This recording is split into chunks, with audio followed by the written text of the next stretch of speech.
Hey guys, it's Kareem Softly, and welcome back to Everlasting Summer. Alright, so last time we found out that the main character is a lonely guy who apparently dreams about a lot of bitches and some camp because he wants to go to Camp Rock or some shit like that. Anyway, I'm feeling a little better, so hopefully no more coughing like the last video, because that was just terrible. We're gonna play for about, let's say, a half an hour. Set a timer, and yeah, that's good. Okay.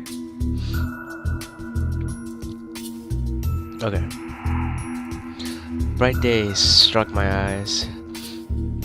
At first, I didn't pay attention, as I wasn't fully awakened yet. On their own legs, my legs carried me towards the door.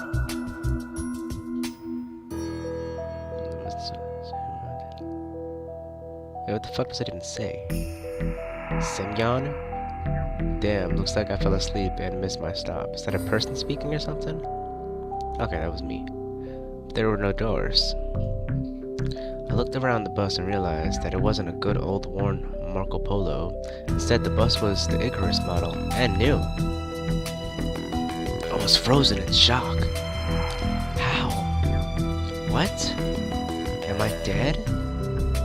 Have I been kidnapped? No, I must be dead.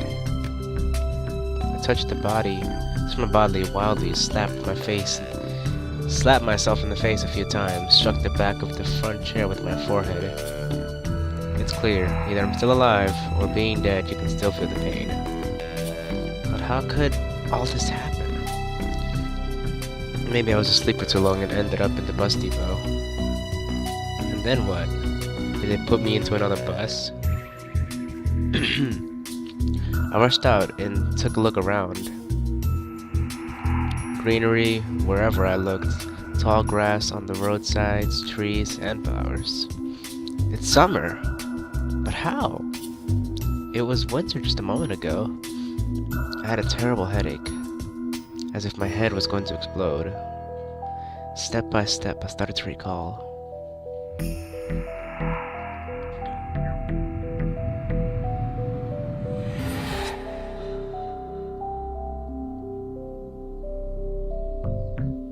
Probably popped a molly or something. A long road running toward the horizon. Forest, plains, fields, lakes, and forest again. I think I was sleeping, but how then can I remember all of it? And then, a gap. Some girl leaning over me. She's softly whispering something into my ear. Then a gap again.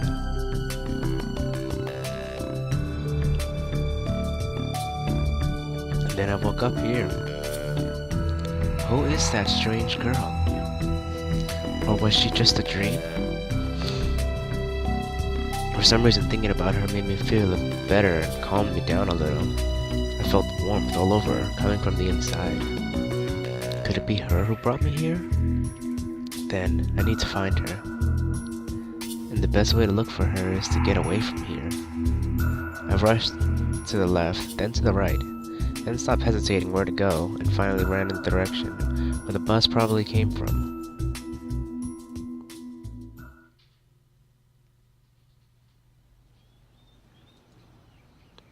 Physical exercise does refresh one's mind. Thoughts become clearer, and it gets a little easier to evaluate the surrounding reality. Not in my case, however. I was sitting on the roadside, wheezing and trying to ease my sore throat by gulping on hot air. In any case, the run did its work. The fear withdrew for a while. Maybe I'm really just dreaming. Though, after recalling my self-harm, I immediately reject the idea. Seaman, I am neither nor dreaming nor dead. A narrow road was running through the field and far into the distance. That exact road from my dream. I must be very far away from home. And it's not that it was winter yesterday, and it is completely summer now. is all about the environment. Of course, the summer is usually like that, green and hot, but here everything is not just like in real life. Everything looks like it was taken from the painting of Russian landscape artists of the X1X century. If I knew that number, I would say it. The grass is just too lush. The bushes are not like what bushes should be. They're so thick that you can't see anything through them, like treetops, honestly. And the trees themselves? The forest was quite far away, but the trees looked as if they had closed their even ranks and were now just waiting for an order to advance into the fields and the plains. I caught my breath and looked at the bus, which was now barely visible. That was a good run. Fear took over me once again. And those power lines? There must be people here. But what does it mean? In fact, that means nothing at all. Even hell can't have power lines. Baking and roasting the sinners is too old-fashioned. I must have reached a point of no return, and after which you should either lose your mind completely, or finally try to understand what is going on. And while I still have the choice, I should rather pick the second option. I slowly head back to the bus. Of course, it was frightening. But I'm not likely to find an answer in the fields or the woods, and this wretched bucket of screws is the only kind of link that I have with the real world.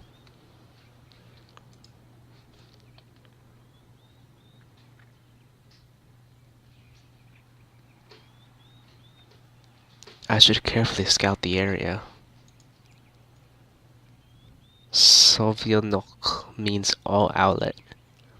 A brick wall and its gates crowned with Sovielnek sign, statues, and pioneers at the sides, and road sign nearby show the bus route number 410.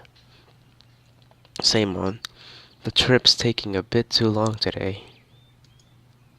I smirked. A person may start acting inadequately in extreme conditions. Something like it's probably happening to me now. Something like it's probably happening to me now. Okay, I said that correctly. This place didn't look abandoned at all. No rust on the gates, no damage to the walls. Sovianok. What could have a name like that? Judging by the pioneer statues, it could be a kid's summer camp. And this camp seems to be working. Of course, the simplest explanation logically explains nothing at all. The strange girl, the altered bus, summer, the pioneer camp. Thousands of theories went through my mind instantly, from alien abductions to lethargic sleep, from hallucination to time and space shift. None was worse than the other, but there was really no way to pick a single one. Then it all came to me. I could try to make a phone call. Took out my cell phone and dialed the first number from my contact list.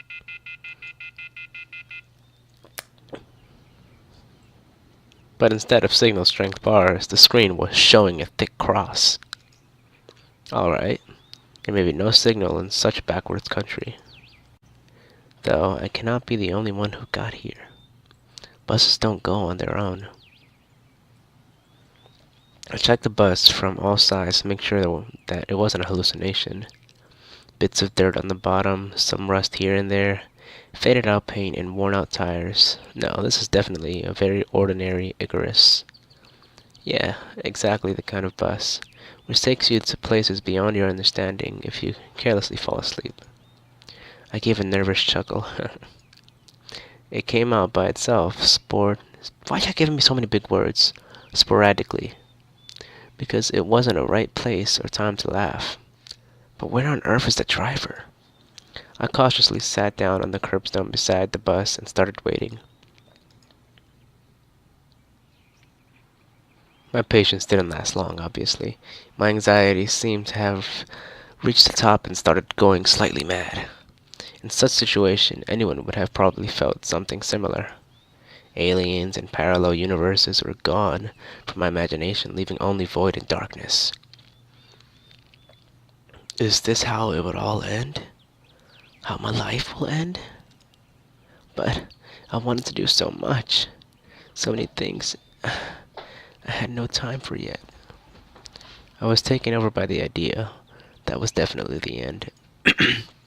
But why? It's not fair. Surely I'm no worse than anyone. God, why?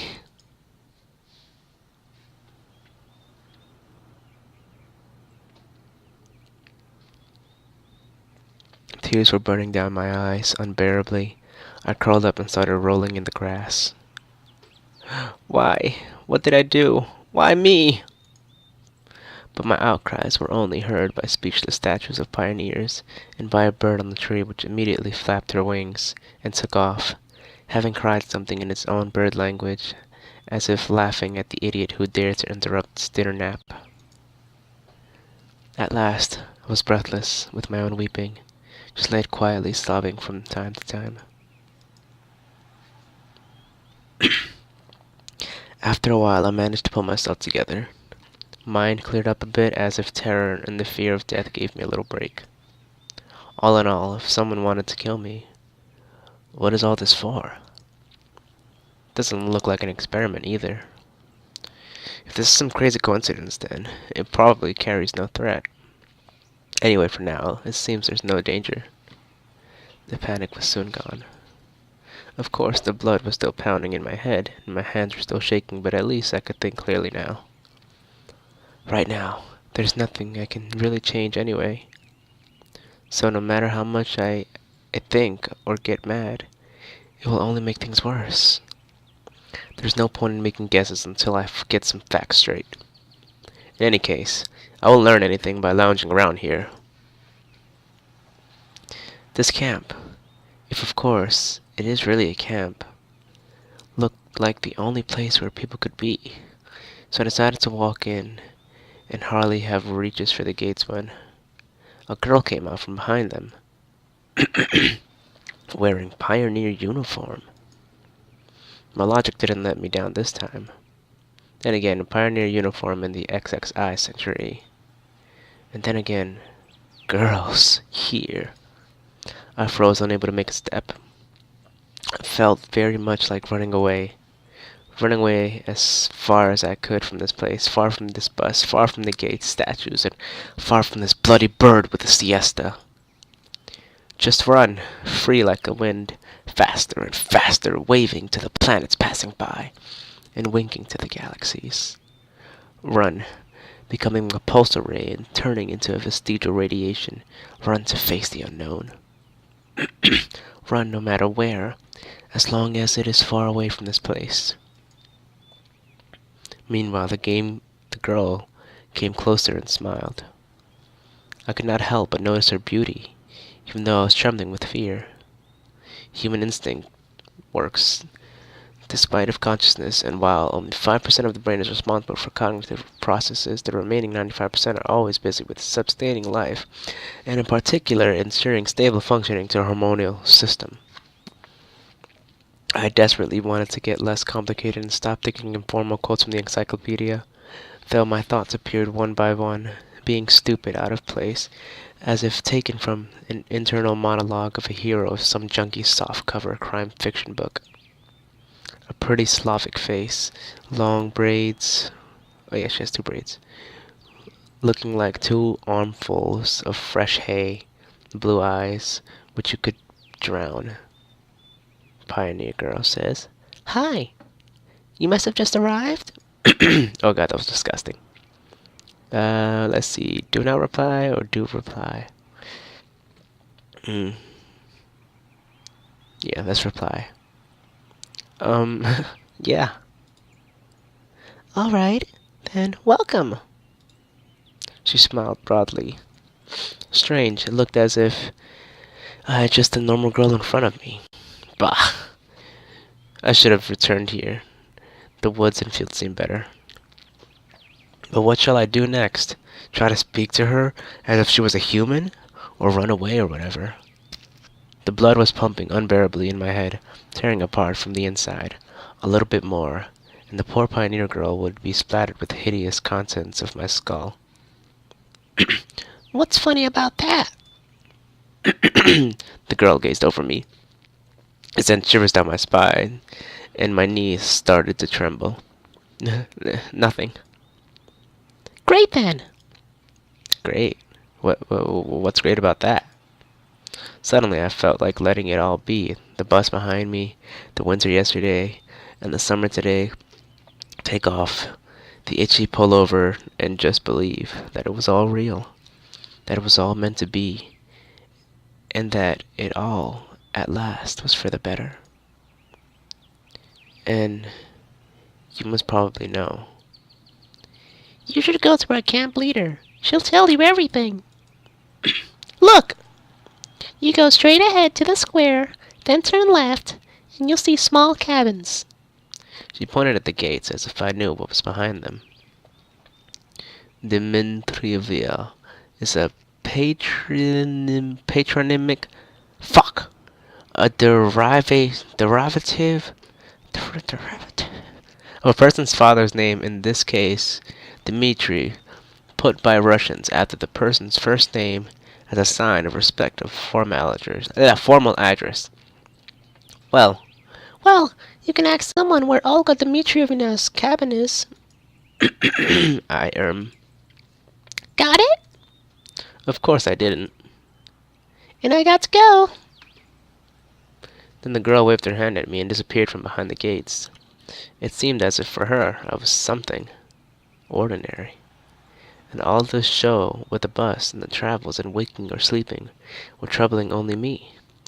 While here everything was just like it was supposed to be. Camp leader, pioneer uniform. Are they making a historical reconstruction here? I hope I wouldn't find Lenin standing on top of an armored car at this square. But even that would not surprise me right now. Standing alone for a while, I headed into the camp.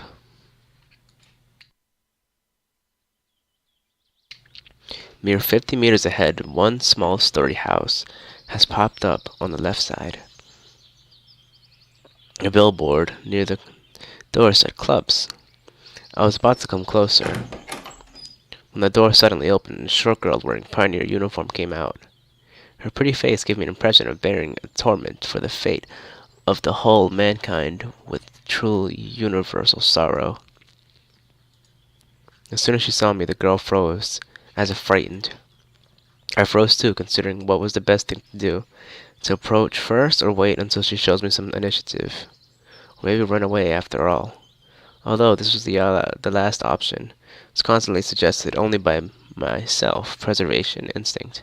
At least that's what I'd like to believe. Not the worst human instinct, but one far from being the most logical. If this instinct played poker against deductive abilities, the result would be predetermined. And those deductive abilities, or at least their semblance, were hinting me that there was no need to be afraid of this girl. Suddenly, someone jumped out the nearby bushes. A girl wearing a bright red t-shirt with the USSR written on it. Such exact reproductive of the age. She looked quite short from the distance and was probably younger than both pioneer girls at the gate and this girl at the door from the clubs. At last I decided to come closer, but the USSR girl, as I called her in my mind, jumped to the first girl and started telling something while I sawing at the air. The other girl, in turn, seemed confused, looked down, and made no reply. I would have probably continued to observe their amusing dialogue, but the USSR suddenly pulled something out of her pocket and started shaking it in front of the first girl's face. This something turned out to be a grasshopper. Eee! Squealed. She must not be too keen of insects, as it instantly rushed towards where Lenin presumably made his speech about accomplished workers and peasants' revolutions. That's to say, toward the square. The USSR girl glanced at me, grinning playfully, and dashed after her. Not a bad start to the day. I have absolutely no clue where I am besides that. There's some kids here role-playing pioneers. And as far as I can tell, this place is located thousands of kilometers away from my home. It might even be a different reality. And this was indeed a reality. I mean, everything around me seemed so real, if a little embellished, that I was starting to fall into thinking that in fact my previous life could have been just a dream. And what should I do now? I was picking the cracks in the tiles which paved the pathway and started aiming listlessly at the club's building. Just a few more seconds before I have to come up with some decision. That's when I recall myself rolling on the grass weeping. I cringed in disgust. Perhaps it's another instinct where all energy for whimpering and self-pitying is used up. The body either goes into hibernation or mobilizes its reserves. Mine seems to have chosen the second option because out of the blue I got the determination to figure out what was going on. And in order to do that, I had to act like a man, like a human, to maintain the dignity of a representative of my own world. I followed the path to the left and to the right, of which stood small cabins, apparently home of the local pioneers. Actually, they looked quite cozy from the outside, even though I was born in the Soviet Union, where I have never been a part of its children's organizations, neither the pioneers nor even the Young October children. I imagined the daily life of a typical pioneer camp a bit differently. Huge barracks with long rows of metal bunks, wake-up calls at 6 o'clock playing by siren, 1 minute to make your bed, then joining formation at the drill square. Or wait, could I be confusing it with something else? I was suddenly hit on the back. I staggered but remained on my feet, turned around and prepared to become a hero on while fighting for my life. But all I found was another girl standing before me. My mouth hung open in surprise. "Pick your jaw off the floor!" I closed my mouth. Same pioneer uniform, but it looked, let's say, provocative, the way she was wearing it. Like all the girls I've met before, this one was rather cute, but overly arrogant expression killed any desire to get to know her better. "So you're new here?" Fine, see ya." She dashed a threatening glance at me and walked past. I waited for the pioneer girl to turn at the corner. Who knows what else she might have been up to. The most interesting thing was that even this hostile girl seemed completely normal to me. She did not give the feeling of some deadly danger. Except maybe the danger of the danger of getting punched in the nose. At last, I managed to make it to the square. There was no Lenin on an armored car, although one could really expect something like that after all that had happened. Instead, however, a monument to a certain comrade towered in the middle of the square. The letters on the pedestal read Genda. Genda. Must be some big figure of the party. Whoa, I'm lagging. Is it time? Damn it. I think I've wasted enough time recording. I'm sorry, but it's time for me to stop.